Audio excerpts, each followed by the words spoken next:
Hi everyone. Two semi-significant updates.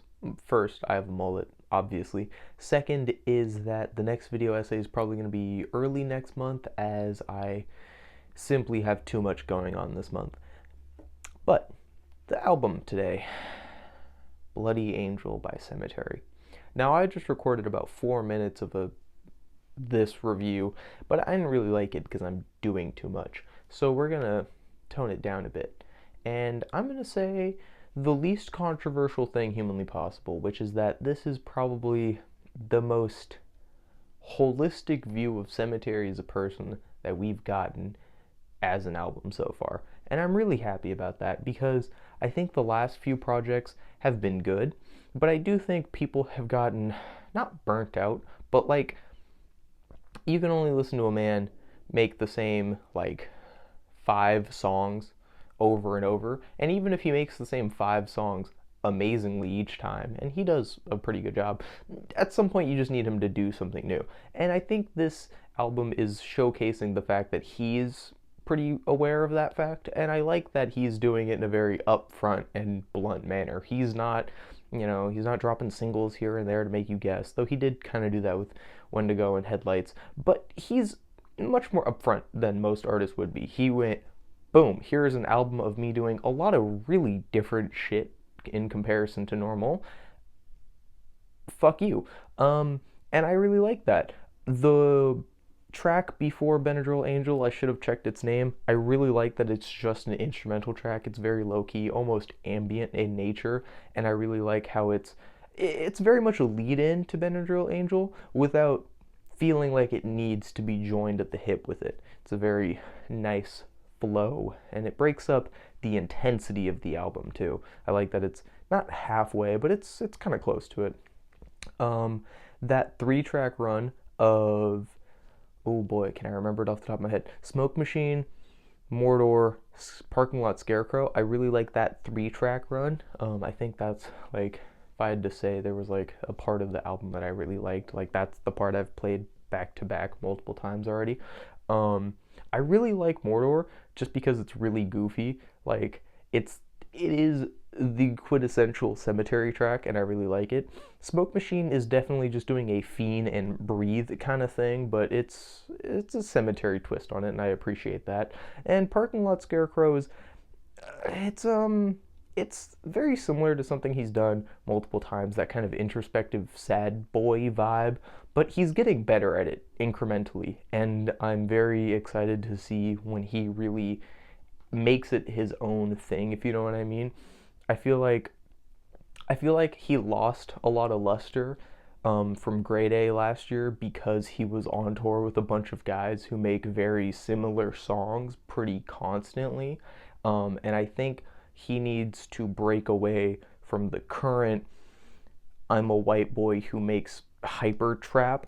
And he needs to just make it his own lane. I feel like Haunted Mount has always been really good at that, but I feel like this album and whatever comes after this will have a really good standing, given that it's not just doing whatever everyone else is doing. I don't listen to Suicide Boys. I think they're kind of mid. Hot take of the century. But like, I don't know. I don't want to see them do the same thing he does and vice versa. So I'm glad he's in a more interesting lane. The sound of this album is much different than what I anticipated, because I anticipated Butcher House 2 pretty much. I kind of just expect it to be more of the same. And I'm glad that it's not. I'm glad there are more dynamic parts to this album. That being said, there are some gripes I have with it. Some of the sampling, oh boy, oh boy. Some of the samples are fucking crazy. Oh god, it's what, I don't even know what track it was on. Was it Mordor? It's the meme sample. I cringed so hard the first time I heard it. But it works. I won't say that it doesn't work, because you listen to the track and then you hear it at the end and you're like, okay, I get it. It's a funny song. It's haha goofy. Don't take it too seriously. But also, I cringed really hard in the car. Like I heard it and like my stomach, like I sucked in my stomach from how hard I cringed. And I don't know. He's got some really goofy bars. The like if you want to kill yourself, then go ahead and die, or if you want to die, go ahead and die, that line. He's really goofy on this one. This one is very much him kind of letting loose. He's doing whatever he feels like on this one, which is typically what he does. But this one's like very like heavy-handed with it. Like he's just doing shit. And I support him in that. I really like when people just don't give a fuck, and I could use some of that right now. Um, and yeah, I don't know. This is a very Sematary release. It's gonna sound like most Sematary stuff, but there are some new things happening, and I think for Sematary, he's trying to expand his sound within his very niche genre, and therefore subgenre. But there's some movement happening here. It's very discreet. It's almost unrecognizable to anyone who doesn't listen to every single thing he drops.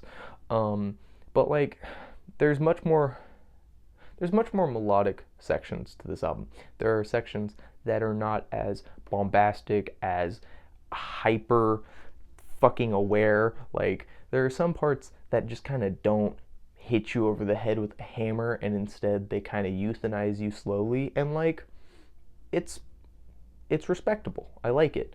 I'd give this like a solid 7 plus so far.